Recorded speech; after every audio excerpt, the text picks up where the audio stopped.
saying that I watch a lot of podcasts and listen to a lot of podcasts. Try to watch YouTube too.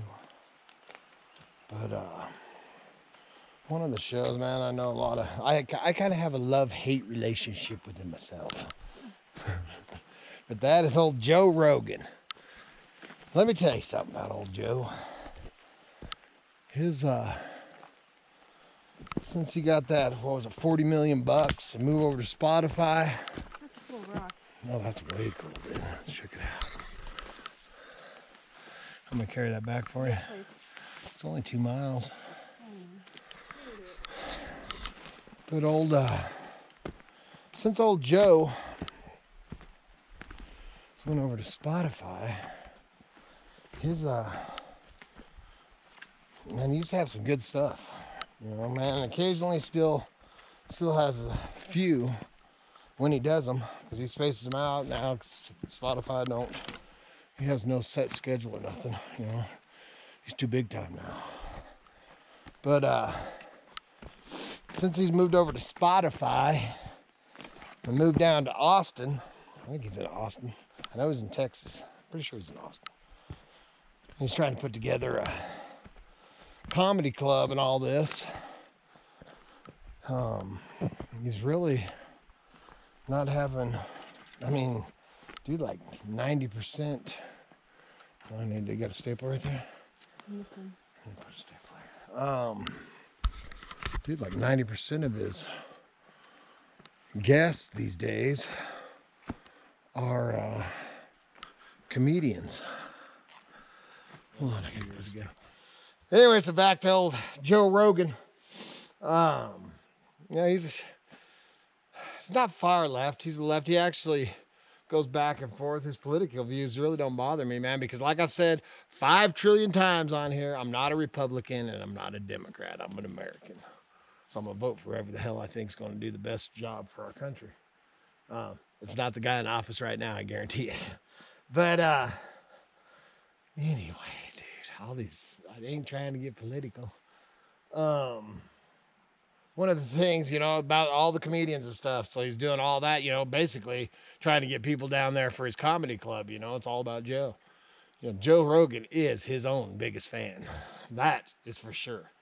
And something that gets to me and agitates me more than anything is his comments, you know, whether he's talking about the virus or he's talking about just health or whatever.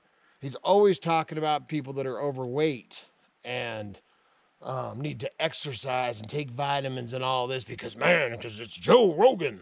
You know, freaking. And then he gets those guys on there, you know, these fitness nuts on there with him, and they just rip on people, man. And he needs to shut the hell up, dude. Hey, Joe, why don't you come out here to Idaho and you follow me around for a day, and your rich ass will probably need to take a vacation. You know, I don't know what my perfect weight is supposed to be. You know, I'm a 200-pound, 6'1" guy. So, you know, man, I ain't going around all buff, man, taking steroids or whatever the hell and pumping iron. Dude, I have to make a living. You know, I don't have $40 million in the bank to pay some trainer and go hang out at the frickin' fancy gyms and shit that you do, dude. Why don't you, you know, take that into account for a lot of the people, man. Your shit don't bother me. But I have a lot of friends and stuff like that are out busting their butts every day to make a living and ain't got time to work out every freaking day, all day, and get paid for it. So, guess I'm on a Joe Rogan bent. Like I said, man, sometimes I like some of his show. You know, it's just, when I do watch it, it's the guests he has. But some of the things he says, and no matter what it is he's doing, he thinks he's the best at it. Well, Joe, you're not. And then the other day, I don't know, a week or two ago, I used to listen to him quite regular. I'd fill it in, you know, if I can't find something, or if, like I said, if it's somebody that's interesting to me, then I'll, you know, listen to his podcast. But, a while back, you know, he's hangs out with the meat eater, Steve Rinelli. I listen to Steve Rinelli religiously every Monday. He does a podcast on Sunday nights, I think is when it is. I love Steve. You know, and Joe ended up, you know, he's been on his show, and you know, supposedly they're friends or whatever, I don't know. But he was talking about hunting and stuff, and you know, there's a big difference in hunting the public lands, which the competition, man, I don't even know if I'm going to hunt this year because there's so many people moved in. Rifle season is dang near dangerous because, you know, you get people from out of states that never even had a gun, man. They got a gun and pickup truck, man, you know, and think they're an Idahoan now. And then, you know, bow hunting maybe. Depends on how many bow hunters. That opens too. Jeez, man. 2 days or 3 days, bow season open.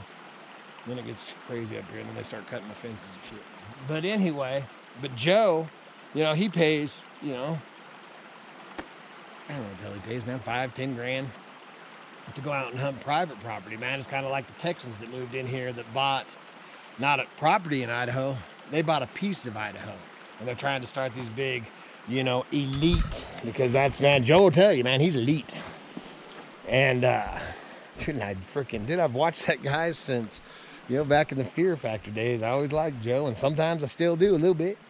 But his, there's a big difference, you know, and he's always talking about how he's the big bad. He's not a big bad hunter.